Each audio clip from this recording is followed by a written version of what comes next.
নানা গল্পের মেলায় আজকে পাঠ করে শোনাব বুদ্ধদেব গুহর লেখা বাবলি নবম পর্ব। অভি বাড়ির কাছাকাছি এসে বলল, আমার মনে হয় ঝুমাকে নিয়ে আমাদের মধ্যে খুব বড় ভুল বোঝাবুঝি হয়ে যাচ্ছে। ঝুমার কথা তুমি আমাকে দিল্লিতে বলেছিলে।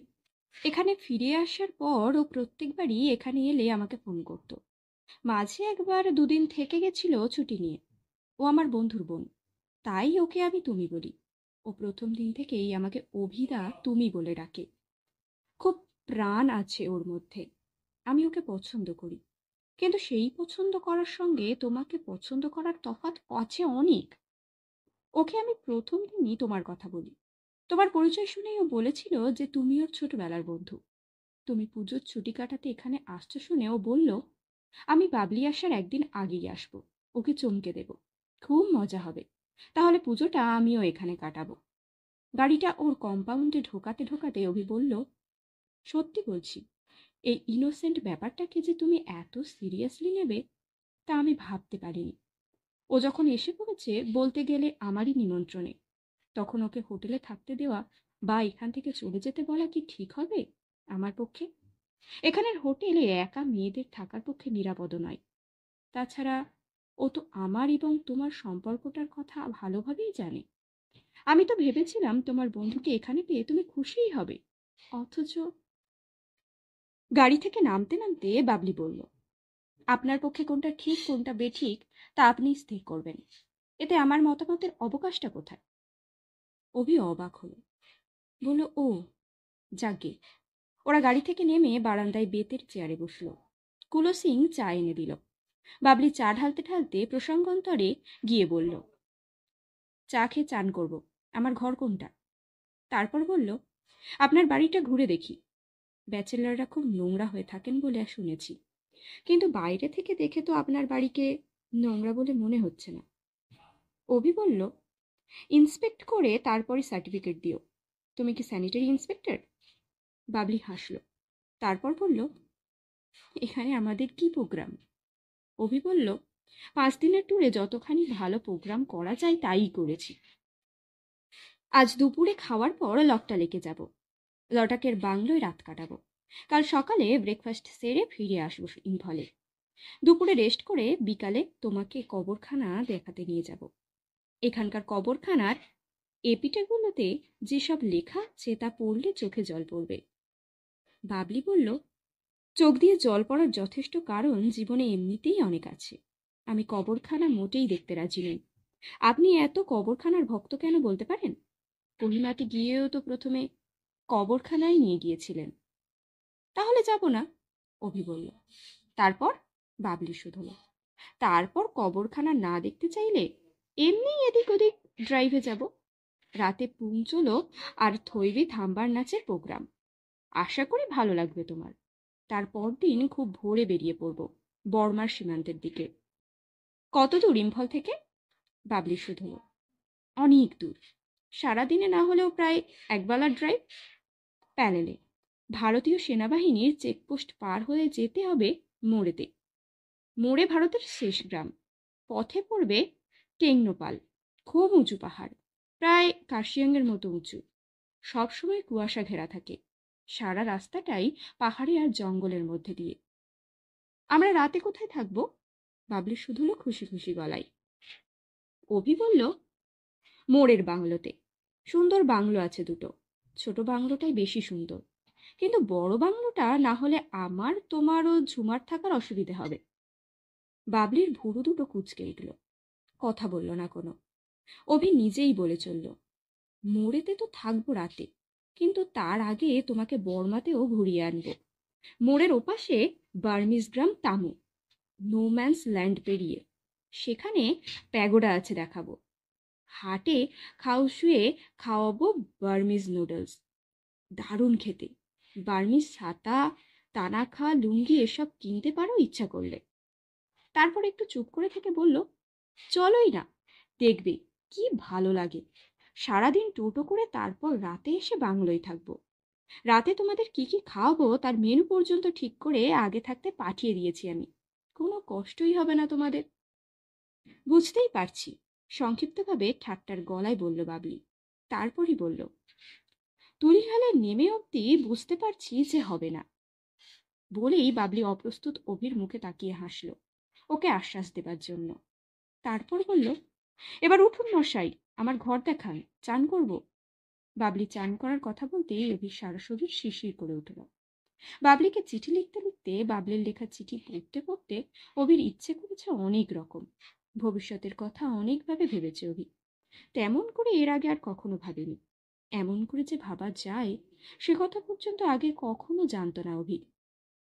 ও অনেকবার ভেবেছে যে বাবলিকে ও একদিন নিজে হাতে কোনো সুগন্ধি সাবানে অনেক ফেনা তুলে চান করাবে। তাই এই চান করার কথা উঠতেই সে কথাটা মনে পড়ে গেছিল অভির। ঘর দেখে, ওর ঘর সাজানো দেখে বিলক্ষণ খুশি হলো বাবলি। সুন্দর একটা রুচির ছাপ আছে ঘরময়। পাপোশ থেকে বেড কভারের দেওয়ালের ছবি থেকে টেবিলের ম্যাটসে। বাবলির ঘর প্রদক্ষিণ শেষ হলেই অভি দরজাটা ভেজিয়ে দিয়ে দরজার দিকে পিছন করে দাঁড়ালো। দাঁড়িয়ে দু হাত মেলে ধরল বাবলির দিকে, বলল, দৌড়ে এসো, আমার বুকে দৌড়ে এসো। আমি অনেকদিন স্বপ্নে দেখেছি যে তুমি দৌড়ে আমার বুকে আসছো। বাবলি হাসি, দুষ্টু হাসি। এতক্ষণে বোধহয় ওর মনের আকাশ থেকে ঝুমার ভাবনার মেঘ কেটেছে। বাবলি বলল, কি করে দৌড়ে আসতে হয় আমি জানি না, আমি অনেক কিছুই জানি না। অভি রোমান্টিক গলায় বলল, আমিও কি জানি নাকি, কাব্য করে বলতে বলতে পারি, বোধ হয় শ্রাবণের বৃষ্টির মতো। এসো, দৌড়ে এসো, ঝমঝম করে এসে আমাকে ঝুপঝুপিয়ে তোমার ভালোবাসায় ভিজিয়ে দাও। বাবলি তবুও দৌড়ে এলো না। ধীরে নিশ্চিন্তে আত্মবিশ্বাস ভরা পদক্ষেপে ভেসে এলো অভির দিকে। তারপর মুখ রাখলো অভির বুকে। অভি ওর সিথিতে, ওর চোখে, ওর চিবুকে, ওর বুকে অনেক অশান্ত অবাধ্য চুমু খেলো অনেকক্ষণ ধরে। বাবলি ফিসফিস করে বলল, তুমি আমাকে ভালোবাসো সত্যি? অভি থমকে দাঁড়ালো, অবাক হয়ে বলল, মিথ্যে? তারপর বলল, হঠাৎ সন্দেহ, এতদিন পরে, এত কিছুর পরে? বাবলি আবারও বলল, আমাকেই ভালোবাসো, একা আমাকে? অভি বাবলিকে দুহাতে ওর বুকের মধ্যে পিষে ফেলে বলল, হিংসুটি মেয়ে, মাত্র হিংসুটি। তারপর বলল, বাসি বাসি বাসি, তোমাকে একা তোমাকেই ভালোবাসি, আর কাউকে না তো, একটুও না। বাবলি ভুরু তুলে বলল। অভি ওর ঠোঁট বন্ধ করে দিল চুমুর সুরমোহরে। খেতে বসে অভি একবার ঝুমার প্রসঙ্গ তুলেছিল, বলেছিল, এ কাজটা কিন্তু ভালো হলো না। বেচারি ঝুমাকে কিন্তু আমি বলে রেখেছিলাম যে তুমি এলেই ওকে বাড়িতে আনবো হোটেল থেকে। তুমি ওর বন্ধু জানতাম, কিন্তু তোমাদের মধ্যে যে সদ্ভাব নেই এ কথা জানতাম না। বাবলি ছুরি দিয়ে ফল কাটতে কাটতে বলল, ও আমার বন্ধু, কিংবা কিরকম বন্ধু সে কথা পরে বলবো। কখনো যদি শুনতে চাও, তার আগে তুমি বলো, ঝুমা তোমার কিরকম বন্ধু? মানে? অবাক হয়ে অভিশোধ হলো। মানে বুঝতে পারলে না? বাবলি বলল, না, প্রাঞ্জল করে বলো। অভি গম্ভীর গলায় বলল, মানে তোমার ও ঝুমার বন্ধুত্বের গভীরতা কতখানি? তুমি ঝুমার সম্বন্ধে কতটুকু জানো? বেশি জানি না, জানতে চাইও না। তোমার বন্ধু এ জানাটাই তো আমার কাছে অনেকখানি ছিল। তোমার শত্রু যে, সে কথা আগে জানলে আরো বেশি জানার চেষ্টা করতাম। বাবলি বলল, তুমি আমাকে ঝুমার সম্বন্ধে লেখনি তো আগে? একবারও জানাওনি যে ওকে তুমি এমনভাবে নেমন্তন্ন করে এনেছো এখানে। তা জানলে আমি এখানে আসতাম না। এবার অভির স্বর আরো তরল রইল না। অভি বলল, দেখো বাবলি, তুমি বোধহয় বাড়াবাড়ি করছো। বাবলি বলল, না, আমি বাড়াবাড়ি করছি না। তাহলে তুমি কি চাও যে ঝুমাকে আমি চলে যেতে বলি ইম্ফল থেকে? তুমি বলবে কেন? ওর আত্মসম্মান থাকলে ও নিজেই চলে যাবে। কিন্তু আমি জানি যে ওর আত্মসম্মান নেই। ওকে না তাড়ালে ও যাবে না। অভি অসহায়ের ভঙ্গিতে চেয়ারে গা এলিয়ে দিয়ে বলল, তাহলে একথা ওকে এক্ষুনি বলা দরকার। তুমি রেস্ট করো, আমি ওর হোটেলে যাচ্ছি। না, তুমি যাবে না, বাবলি বলল। অভি একটু বিরক্ত হলো বলে মনে হলো। বলল, দেখো Babli, try to understand me. তোমার সঙ্গে ঝুমার কি কারণে ঝগড়া তা আমি জানি না, কিসের তোমাদের শত্রুতা তাও জানি না, কিন্তু তার জন্য আমি কেন নিজেকে ওর কাছে ছোট করতে যাব? ও তো আমার সঙ্গে কোনো খারাপ ব্যবহার করেনি। এবং এ কথাও সত্যি যে ও যতবার এর আগে ইম্ফলে এসেছে, সে সময় তোমার সম্বন্ধে অনেক কথা হয়েছে আমাদের, কিন্তু ও বারবার তোমার প্রসঙ্গই করেছে, তোমাকে ভালোই বলেছে। আমাকে বলেছে আমি খুব লাকি যে তোমার মতো মেয়ে ভালোবাসা পেয়েছি। অথচ তুমি আসতে না আসতেই ওর সঙ্গে যে ব্যবহার করছো, ওর সম্বন্ধে যা যা বলছো তা কিন্তু একেবারেই অন্যরকম। আমি যদি পুরোপুরি মেনেও নিই যে তুমি যা বলছো তা সবই ঠিক, তবুও ওর সঙ্গে আমার খারাপ ব্যবহার করাটা কি ভদ্রতার হবে? গাবলি একরোখা গলায় বলল, আমি জানি না। আমি যা বলছি তা তোমাকে করতে হবে। তোমার এখন ওখানে যাওয়া চলবে না। গেলে দুজনে একসঙ্গেই যাব। যখন যাবে বলছো তখন ওকে তুলতে আর আগে নয়। অভি চেয়ার ছেড়ে উঠে একটা সিগারেট ধরিয়ে বলল, কি জানি, আমি তোমাকে বুঝতে পারছি না। পারবে, আজ না পারলেও একদিন পারবে, বাবলি বলল। তারপর অনেকক্ষণ চুপ করে থেকে ফল কেটে রেখে অথচ না খেয়ে বাবলি চেয়ার ছেড়ে উঠে বারান্দায় গিয়ে বসল। অভির বাংলোর সামনেই বড় রাস্তা, ব্রিটিশ আমলে লাগানো বড় বড় মহিরুহ পথের দুপাশে কেসিয়া ভ্যারাইটির রেইন ট্রি পথটাকে ছায়াচ্ছন্ন করে রেখেছে সব সময়। মাঝে মাঝে গাড়ি যাচ্ছে দু একটা, জিপ ও ট্রাক যাচ্ছে সেনাবাহিনীর। কতগুলো দ্বারকা কাঠের গেটের উপরে বসে কর্কশ গলায় ডাকছে কা কা করে। অভি বারান্দায় এসে চেয়ার টেনে বসল। ওর মুখ দেখে মনে হলো যে অভি খুব অসন্তুষ্ট ও ক্ষুব্ধ হয়েছে। বাবলির সঙ্গে ওর সম্পর্কটা এতখানি পুরনো নয় যে অকপটে ঝগড়া করতে পারে, আবার এমন নতুনও নয় যে ফর্মালিটি করে নিজের মনের ভাব বুকের গভীরে নিঃশ্বাস চাপা দিয়ে রাখে। কি যে করা উচিত বুঝতে পারছিল না অভি। হঠাৎ বাবলি চাপা গলায় বেঁকা চোখে চেয়ে বলল, ঝুমাকে তোমার সুন্দরী বলে মনে হয় না? অভি অবাক হলো। অবাক হয়ে অনেকক্ষণ বাবলির চোখে তাকালো। তারপর বলল, নিশ্চয়ই। ঝুমার ব্যবহার ভালো লাগে না? খুব। অভি আবার বলল, অন্যদিকে তাকিয়ে, সব মিলিয়ে ওকে তোমার ভালো লাগেনি? হ্যাঁ, তাও লেগেছে, ভালো লেগেছে বই কি। তাহলে আর সত্যি কথাটা আমার কাছে লুকোনো কেন? তুমি ঝুমাকে নিয়ে এখানে এসো। আমি ঝুমার হোটেলে যাচ্ছি। কাল সকালের ফ্লাইটে আমি চলে যাব। অভি উত্তেজিত হয়ে উঠল বলে মনে হলো ওর।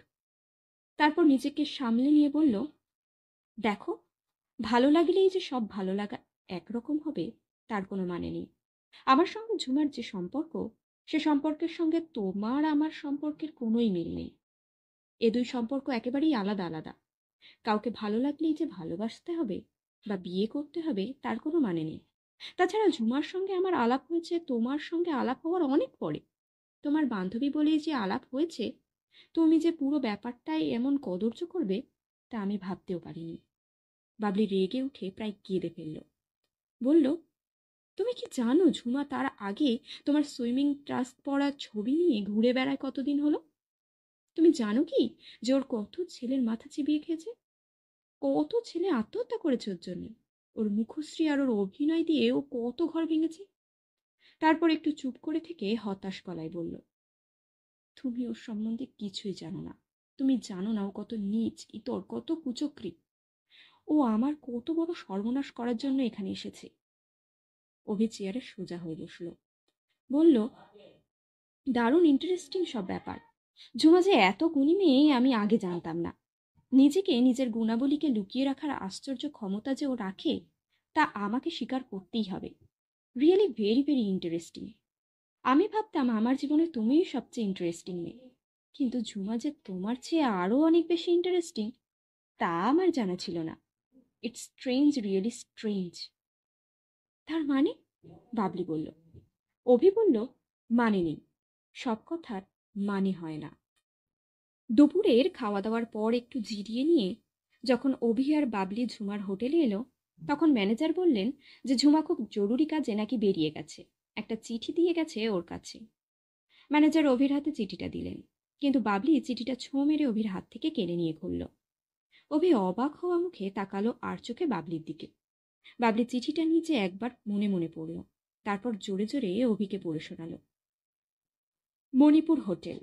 অভিদা, এক বিশেষ ব্যক্তিগত কাজে একটু বেরোতে হচ্ছে আমায়। তোমাদের সঙ্গে লটাকে যাওয়া হবে না।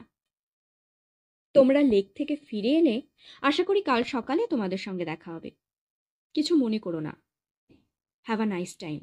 ইতি, ঝুমা। পুনশ্চ, বাবলি তোকে আলাদা করে লিখলাম না, আশা করি বুঝবি। অভি ভালো করে চিঠিটার মানে হৃদয়ঙ্গম করার আগেই বাবলি বলল, ছিঁড়ে ফেলবো? অভি চমকে উঠল। অন্যমনস্ক ছিল। বলল, যা খুশি। বাবলি বিনা বাক্য ব্যয়ে চিঠিটা কুচি কুচি করে ছিঁড়ে ফেললে বলল, চলো, এবার তোমার লাকনা কোথায়? ঝুমা যখন যাবেই না, তখন আর কি করা যাবে? অভি স্বগক্তির মতো বলল, চলো। বলেই হোটেলের অন্য পাশের গেট দিয়ে গাড়ি বের করলো। অনেকক্ষণ অভি কোনো কথা বলেনি। বাবলি বলল, এমন রামগরুরের ছানা হয়ে থাকবেন বলেই কি আমাকে নেমন্তন্ন করে ডেকে এনেছিলেন? অভি হাসল। তারপর বলল, তোমার এই সম্বোধনের কায়দাটা বেশ। কথার ভাব অনুযায়ী কখনো তুমি, কখনো আপনি। এই গুরু চণ্ডালি ব্যাপারটা আমার পছন্দ নয়। বাবলিও হাসল। বলল, বেশ, এবার থেকে চণ্ডালের ভাষাই ব্যবহৃত হবে। গাড়ি চলছিল হু হু করে। উপত্যকাটার চারিদিকে মাথা উঁচু পাহাড়, মিজ পাহাড়, নাগা পাহাড়। শরতের রোদ লুটিয়ে আছে পাকা ধানের খেতে। বাতাসে ফসলের গন্ধ, রোদে অভ্রকুচির ঔজ্জ্বল্য, মিষ্টি মিষ্টি ঠান্ডা। অভির পাশে গায়ের পাতলা চাদরটা টেনে টুনে জড়িয়ে বসে পা হাতড়ে জানলায় রেখে বাবলি অনেক কিছু ভাবতে ভাবতে চলেছে। যে স্বপ্ন কৈশোরে পা দেওয়ার পর থেকে স্বপ্নেই দেখে, বাবলির জীবনের সেই স্বপ্ন সত্যি হওয়ার ঝিমধরা আনন্দে বুঁদ হয়ে বসে আছে। কত মাইল পথ ওরা এসেছে জানে না বাবলি। সারা পথ মাঝে মাঝেই বাবলি আদুরে কাকাতুয়ার মতো কিছু একটা বলে উঠেছে। অভি হুঁ হ্যাঁ করে জবাব দিয়েছে, স্টিয়ারিংয়ে বসা অবস্থায়। রাস্তার দিকে নজর রেখেছে বরাবর। হঠাৎ বাবলি বলল, আমি একটু গাড়ি চালাবো। কি সুন্দর রাস্তা। অভি নিরুত্তাপ গলায় বলল, বেশ তো।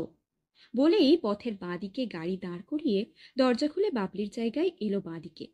বাবলি গিয়ে স্টিয়ারিংয়ে বসল। আসলে অভির মনের মধ্যে তখন অনেক কিছু ভাঙচুর চলছিল। অভি ভাবছিল, প্রত্যেক মানুষের মনই বুঝি ল্যাবরেটরির ক্রুসিবলের মতো। তাতে নানা মনোজ রাসায়নিক প্রক্রিয়া ঘটে, কিছু মিশ্র অনুভূতি। তার মধ্যে কত কিছু সত্য প্রমাণিত হয়, কত মিথ্যে অপ্রমাণিত হয়। অভি ভাবছিল, মানুষের মনের মতো দুর্জয় জিনিস পৃথিবীতে বুঝি আর কিছুই নেই। আজ সকালে এয়ারপোর্টে যাবার আগে পর্যন্ত ও জানত, বিশ্বাস করত যে ভালোবাসার প্রকৃতি বুঝি একই রকম। তার চেহারা সরল রেখার মতো। নিজের মনের এক গোপন কেন্দ্র থেকে অন্য মনের কেন্দ্রে সে রেখা সোজাই বুঝি পৌঁছয়। এ পথে যে এত চড়াই উতরাই, বাধা বিপত্তি ও কখনো জানত না। ঝুমাকে তার ভালো লাগতো। সেই ভালো লাগায় কোনো মাত্র খুঁত ছিল না। কিন্তু সে ভালো লাগা একটা ওয়াটার টাইট ভালো লাগাই ছিল। এর মধ্যে ভালোবাসার কোনো রকম আর্দ্রতাই চুইয়ে আসেনি। কিন্তু আজ সকাল থেকেই বাবলির এই আশ্চর্য ব্যবহার, বিশেষ করে ঝুমার প্রতি এবং কিছুটা অভির প্রতিও, ঝুমার সম্বন্ধে অভিকে নতুন করে ভাবতে বাধ্য করেছে। বাবলি সম্বন্ধেও। ঝুমাকেও একজন সুন্দরী, দারুণ স্মার্ট, চমৎকার কার্সেনানিস্ট সঙ্গিনী হিসেবেই চেয়েছে, একজন ঘনিষ্ঠ বন্ধুর দারুণ বোন হিসেবে। ঝুমার দিক থেকেও দাদার বন্ধুসুলভ যে ব্যবহারও পেয়েছে, তাতে একবারের জন্যেও ওর মনে সন্দেহ হয়নি যে ঝুমার মনে তার জন্য বন্ধুত্ব ছাড়া অন্য কোনো অনুভূতি আছে, অথবা থাকতে পারে। কিন্তু ঝুমার বাবলির হাতে এই রকম করে দুঃখ পাওয়া দেখে অভির বারবার ছোটবেলার কথা মনে পড়ে গেছে। ও যখন স্কুলে পড়ে, তখন ও একটা সুন্দর ছটফটে সাদা পায়রাকে ধরেছিল ছাদের পাশে থেকে। তারপর রাতে নিজের শোবার ঘরের মেঝেতে ঝুড়ি চাপা দিয়ে রেখে দিয়েছিল সোহাগ করে।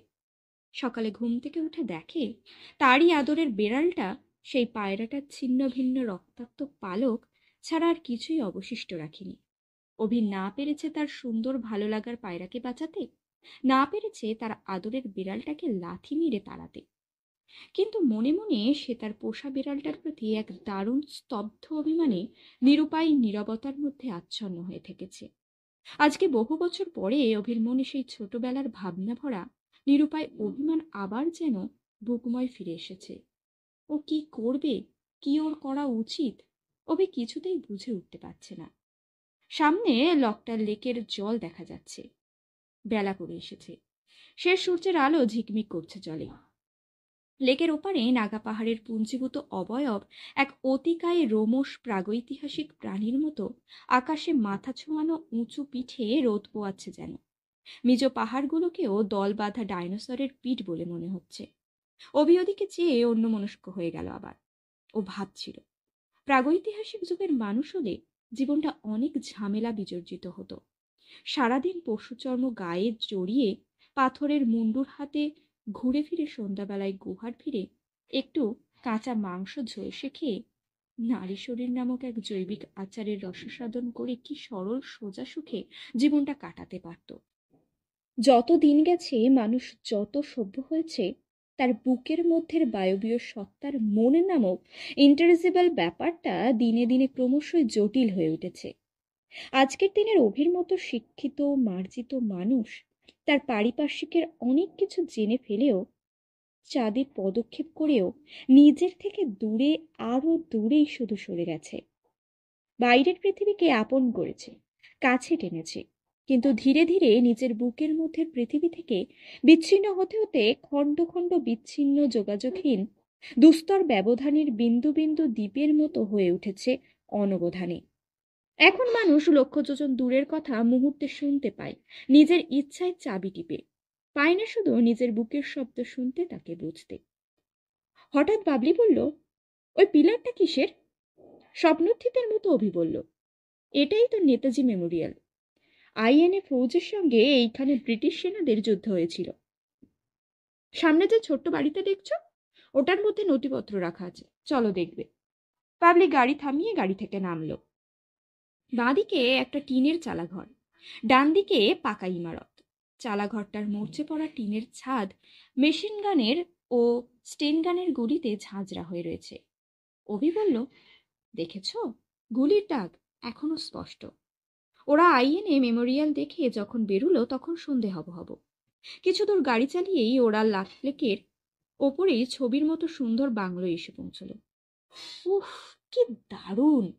বাবলি স্বগতি করল, বলল, গতবার মেসোমশাই এখানে যে কেন আসেননি জানি না।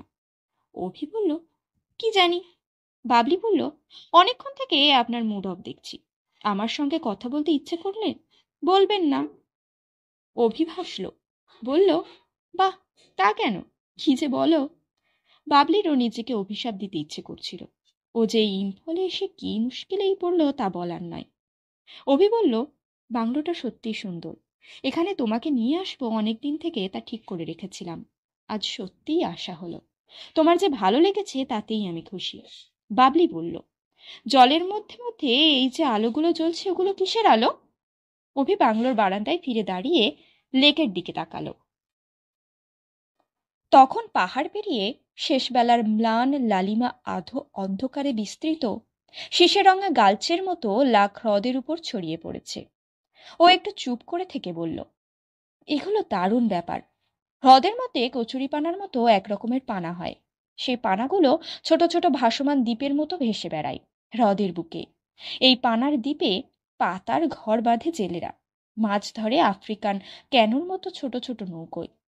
মাছ জমা করে দ্বীপের উপর, তার উপরেই রাঁধে বাড়ে ভেসে ভেসে ওইখানেই খায় দায়, ক্লান্ত হলে ঘুমোয়।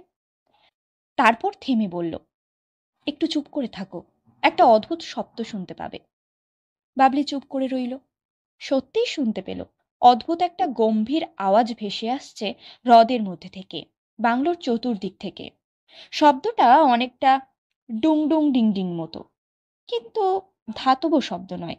শব্দটা ভোঁতা, এবং একটা শব্দ নয়, অনেকগুলো শব্দ সব দিক থেকে আসছে। ভোঁতা বলে এবং জলের গা বেয়ে আসছে বলে খুব ভারী বলে মনে হচ্ছে শব্দগুলোকে।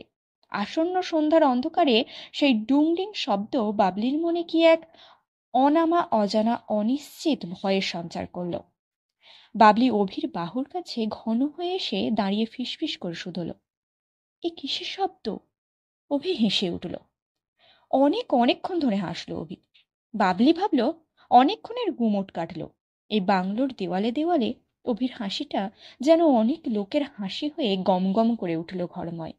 অভি বলল, জেলেরা তাদের মাছ ধরা নৌকোর উপরে বৈঠা দিয়ে আওয়াজ করছে, যাতে মাছেরা দৌড়দৌড়ি করে। মাছেরা ভয় পেয়ে দৌড়দৌড়ি করলে তারা সহজে জেলেদের পেতে রাখা জালে গিয়ে পড়বে। বাবলি তখনও আচ্ছন্ন হয়েছিল, অস্ফুটে বলল, কি অদ্ভুত শব্দ। অভি হ্রদের বুকে হাওয়ায় কাঁপা ভৌতিক আলোগুলির দিকে চেয়ে বলল, আমি পৃথিবীর অনেক দেশ ঘুরেছি, এমন অদ্ভুত শব্দ কখনো শুনিনি। বাবলি বলল, আমি তোমার মতো দেশ ঘুরিনি, কিন্তু এমন শব্দ আমিও কখনো শুনিনি। শব্দটা ভীষণ ভয়ের, শিরদাঁড়া ঠান্ডা হয়ে যাচ্ছে। অভি বলল, আমার পাশে দাঁড়িয়েও? সেটা আমার পক্ষে ইনসাল্টিং। বাবলি আদুরে গলায় বলল, হুম। ডাকবাংলোর বসার ঘরে অন্ধকার নেমে এসেছিল। বাবলি বলল, আলোটা জ্বেলে দাও না, আমার বড় ভয় করছে। অভি আলো জ্বালতে গেল। কটু করে শব্দ হলো সুইচের। বলল, লোডশেডিং। ও মা, তবে কি হবে? ভয়ের তো গলায় বলল বাবলি। বাবলির কথা শেষ হতে না হতেই চৌকিদার একটা বড় কেরোসিনের সেজবাতি নিয়ে ঘরে ঢুকলো। তার দুহাতে ধরা বাতির আলোয় দেওয়ালে তার ছায়া পড়েছিল। লোকটার ছায়াটা কদাকার ভয়াবহ, লোকটাও। আলোটা টেবিলের উপর নামিয়ে রাখার পরই ঘরের অন্ধকার যেন অনেক বেড়ে গেল। আলোটা চৌকিদারের মুখে পড়ল। এরকম একটা মুখ এর আগে কখনো দেখেনি বাবলি। মুখটা বড় নিষ্ঠুর, কিন্তু নৈবেক্তিক। তবু মুখটা কিরকম যে তা বাবলি প্রথমে বুঝে উঠতে পারল না, মানে ব্যাখ্যা করতে পারল না। তারপরই বাবলির মনে হলো যেন বুঝতে পেরেছে।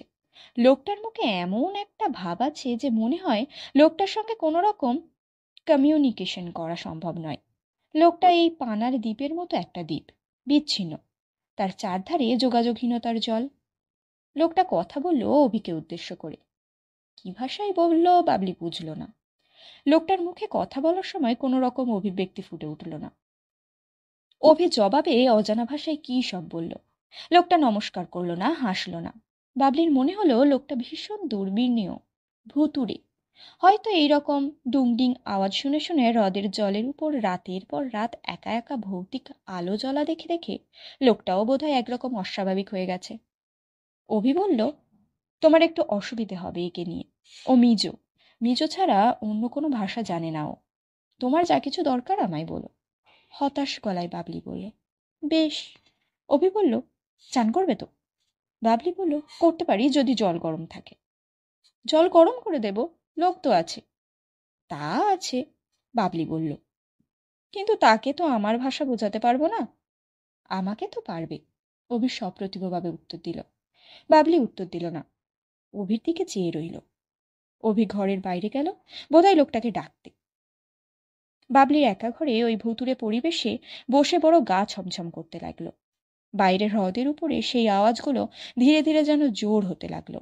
নৌকাগুলোর অন্ধকারাতর ছায়া অন্ধকার জলের উপর প্রাগৈতিহাসিক কোনো জলচর জীবের মতো ভেসে বেড়াচ্ছিল। ভাসমান ভুতুড়ে দ্বীপগুলোর মধ্যে মধ্যে কতগুলো জ্বলে ওঠা নিভে যাওয়া আলোর দিকে তাকিয়ে বাবলি মনে হলো ও যেন শার্লক হোমসের কোনো নবতম অ্যাডভেঞ্চারের পটভূমিতে এসে পৌঁছেছে।